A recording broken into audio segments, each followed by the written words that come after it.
MP के धार की भोजशाला में सरस्वती मां की पूजन की तैयारी लगभग पूरी हो चुकी है। कल सूर्योदय के साथ ही भोजशाला में पूजा पाठ शुरू हो जाएगी। तो वही सुप्रीम कोर्ट के आदेश के बाद सरस्वती पूजन के साथ साथ नमाज के लिए भी व्यापक व्यवस्था करने के निर्देश दिए गए हैं। इसको लेकर देर शाम तक कलेक्ट्रेट ऑफिस में अधिकारियों की बैठक चलती रही। भोजशाला को छावनी में तब्दील कर दिया गया है। इन तैयारियों की तस्वीरें हम आपको दिखा रहे हैं किस तरीके से भोजशाला में तमाम तैयारियां की जा रही। कल पूजा होनी है और मां सरस्वती की पूजा करने के लिए आप देख पा रहे हैं किस तरीके से तमाम तैयारियां वहां पर की जा रही हैं।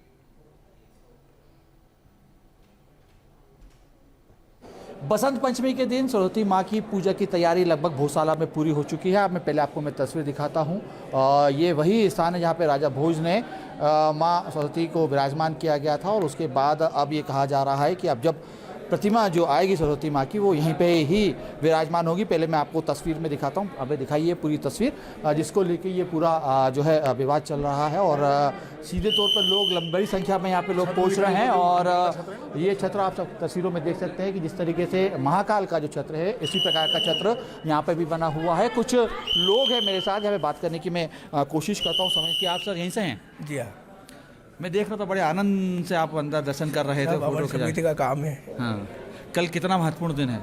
बहुत बहुत महत्वपूर्ण है साहब। पूरे ये सब लोग इसका इंतजार था बहुत टाइम से। इंतजार था। हाँ। अच्छा, लेकिन सुप्रीम कोर्ट तो ये कह रहा है कि यहाँ पे नमाज भी होगी और यहाँ पूजा भी होगी। उन्होंने अलग क्षेत्र चुना है उसके लिए। इस क्षेत्र में नहीं होगी, यहाँ पे अखंड पूजा होगी। अखंड पूजा होगी। हाँ। कितने बजे शुरू? 6 बजे से सुबह 7 बजे से लेकर शाम के 7 बजे तक, सूर्योदय से सूर्यास्त तक पूरी पूजा। देख सकते हैं खूबसूरत तरीके से सज धज के पूरा भोजशाला अब तैयार है और कल के दिन का इंतजार की जा रहा है। आप तस्वीरों में देखिए किस तरीके से यहाँ पे जो है अलग अलग जगह पे खूबसूरत से फूल से सजाया गया है, बंधन मारे गए हैं। हर जगह आपको भगवा ही भगवा नजर आ रहा होगा और भगवा के साथ पूरी तैयारी हो चुकी है। प्रशासन पूरी तरीके से अलर्ट हो चुका है।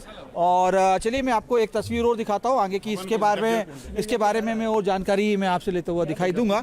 और हवन कुंड दिखाता हूँ। हवन कुंड की पूरी तैयारी है और इस किस तरीके से इसको पूरा हवन कुंड में कल पूजा पाठ रहेगी इसको लेके भी मैं बात करने की यहाँ पे कोशिश करता हूँ।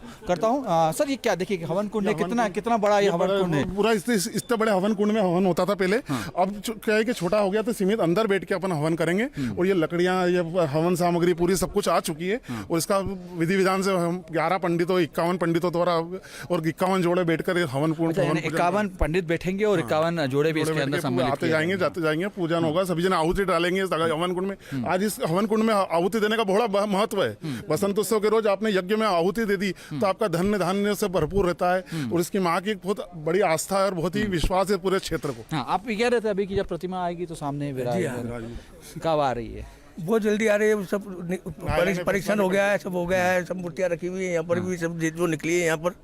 सब मूर्तियाँ निकली हुई है, साक्ष्य सब मिल गए हैं यहाँ पर। साक्ष्य सब कुछ हाँ बिल्कुल मिल चुके हैं। सब इंतजार है, सब इंतजार है जब। अच्छा, लेकिन इसमें क्योंकि देखिए कहीं ना कहीं दूसरा पक्ष तो ये कह रहा है कि हमें तो नमाज पढ़ने की इजाजत मिल चुकी है, अब नमाज तो हम पढ़ने। और नमाज वो तो पहले भी कहते हैं कि भाई हमको शुक्रवार स्थापना हो जाएगी उस दिन नमाज की जरूरत ही नहीं रहेगी। जिस दिन माँ की स्थापना होगी उस दिन नमाज वो कहीं भी पढ़े। भारत में बहुत मस्जिदों ने चारों तरफ आपको भगवा ही भगवा नजर आएगा। जहाँ जहाँ आपकी निगाह जाएगी आपको भोजशाला पूरी तरीके से भगवामय नजर आएगी। झंडे लग चुके हैं, फूल सज चुका है और कल का इंतजार है। कहा जा रहा है कि सूर्योदय से लेकर सूर्यास्त तक यहाँ पे केवल पूजा होगी और उसके लिए धार पूरा तैयार है। ना केवल धार, मध्य प्रदेश तैयार है, पूरा देश तैयार है। लोग आ रहे हैं और ये कह रहे हैं कि हम अपनी आस्था के साथ कल यहाँ पे पूजा अर्चना करेंगे। बहरहाल प्रशासन भी पूरी तरीके से मुस्तैद है। सुप्रीम कोर्ट का आदेश है कि दोनों ही पक्षों की सुनवाई हुई और उसमें कहा गया कि एक जगह आपको देरी होगी जहाँ पे नमाज हो। हालांकि धार के सनातन ये कह रहे हैं कि हम तो पूजा कर रहे हैं और पूजा भव्य तरीके से कल होती हुई दिखाई देगी। सहयोगी आबे के साथ Atul Sharma, news nation. Supreme court ने धार के जिला प्रशासन को साफ निर्देश दिए हैं कि बसंत पंचमी के दिन नमाज भी होगी और पूजा अर्चना भी होगी। उसको लेके जिला प्रशासन पूरी तरीके से मुस्तैद है और इस समय में भोजशाला के बाहर ही आप तस्वीरों में देख सकते हैं तैयारी लगातार चल रही है। और तैयारी इस बात की कि कल जब पूजा अर्चना हो उस दौरान किसी भी प्रकार का कोई भी असामाजिक तत्व, किसी भी प्रकार की कोई भी हरकत ना करे या किसी प्रकार की कोई गलत यहाँ पे वारदात को अंजाम ना दे। हालांकि इसको लेके जिला प्रशासन की तरफ से साफ कर दिया गया है कि नमाज भी होगी और सरस्वती माँ की पूजन भी होगी। इसी को लेकर तैयारी की जा रही है। लगातार आप तस्वीरों में देख सकते हैं बैरिकेडिंग यहाँ पे की गई है। न केवल बैरिकेडिंग बल्कि मध्य प्रदेश के अलग अलग जिलों से लगातार पुलिस फोर्स को भी यहाँ पे बुला लिया गया है और पुलिस फोर्स को ये कहा गया है कि साफ तौर पर निगाह रखें, पैनी नज़र रखें। तमाम अधिकारी मुस्तैद हैं और इसके अलावा अगर हम बात करें तो लगभग 8,500 से ज़्यादा जवान जो हैं इस समय धार के अंदर तैनात हैं और एसपी स्तर के लगभग 13 जो ऑफिसर यहाँ पे है, एडिशनल एसपी स्तर के 25 और लगभग 933 महिला बल को यहाँ पे तैनात किया गया है। आप तस्वीरों में देख सकते हैं कि लगातार पुलिस फोर्स धार की तरफ आ रहा है, यानी कि भोजशाला की तरफ आ रहा है और पूरे धार को इस समय छावनी के रूप में तब्दील कर दिया गया है और स्पष्ट तौर पर इस पूरे मामले को लेकर जिला प्रशासन साफ तौर पर नज़र रखते हुआ नज़र आ रहा है। और ड्रोन से भी कल निगरानी रहेगी, तमाम जो छतें हैं उसके ऊपर ड्रोन उड़ते हुए दिखाई देंगे और किसी अन्य ड्रोन को यानी कि निजी ड्रोन को उड़ाने के पूरी तरीके से प्रतिबंधित कर दिया गया है। और वही शहर के काजी वकार सादिक का कहना है कि सुप्रीम कोर्ट ने जो आदेश दिया है उसका पालन किया जाएगा। मुस्लिम समाज शांतिपूर्ण तरीके से नमाज पढ़ेगा। हमारे साथ बात करने के लिए शहर काजी साहब हैं, हम सीधे बात करते हैं। काजी साहब, आप आज बैठक में रहे और कल का काफ़ी महत्वपूर्ण दिन है धार के लिए, कम से कम इतना मैं समझ पा रहा हूँ। क्या रहा बैठक में, क्या कुछ निष्कर्ष निकला है? आप लोग बैठक में बुला के जो माननीय उच्चतम न्यायालय का आदेश है उसी पे बात हुई है। सबके अपनी अपनी इंटरप्रिटेशन है। हमने यह कहा है कि हम अपनी तरफ से कोई इंटरप्रिटेशन नहीं करते हैं, इसकी जो सही इंटरप्रिटेशन है उसका साक्षर पालन किया जाए, ठीक है। और यहाँ पर इस शहर के अंदर सांप्रदायिक एकता बहुत मजबूत है, हिंदू मुसलमान आपस में एक होकर रहता है। और वही धार के कलेक्टर प्रियांक मिश्रा ने कहा है कि भोजशाला में कल सुबह से शाम तक पूजा अर्चना की जाएगी, जबकि दोपहर 1 बजे से 3 बजे तक नमाज का टाइम रखा गया है। धार कलेक्टर प्रियंक मिश्रा जी हमारे साथ, हम सीधे बात करते हैं। प्रियंक जी, पूजा को लेकर लगातार कन्फ्यूजन चल रहा है, क्या दिन भर सुबह यानी सूर्योदय से सूर्यास्त तक की पूजा का पूरा समय दिया हुआ है? देखिए, मैं इसको पहले भी स्पष्ट कर चुका हूँ। ये विषय ही इसलिए आया था कि दोनों समुदाय निर्विघ्न रूप से अपना जो पूजा अर्चन है या नमाज है वो कर सकें।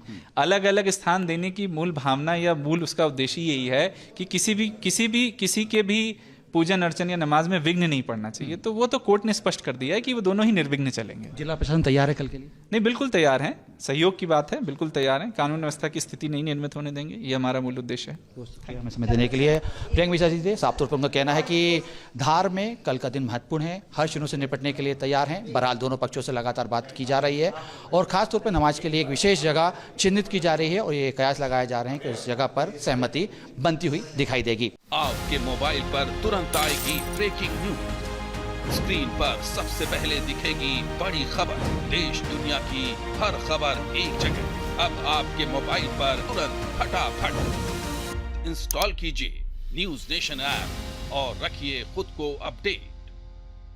आपके मोबाइल पर तुरंत आएगी ब्रेकिंग न्यूज, स्क्रीन पर सबसे पहले दिखेगी बड़ी खबर, देश दुनिया की हर खबर एक जगह। अब आपके मोबाइल पर तुरंत फटाफट इंस्टॉल कीजिए न्यूज नेशन ऐप और रखिए खुद को अपडेट।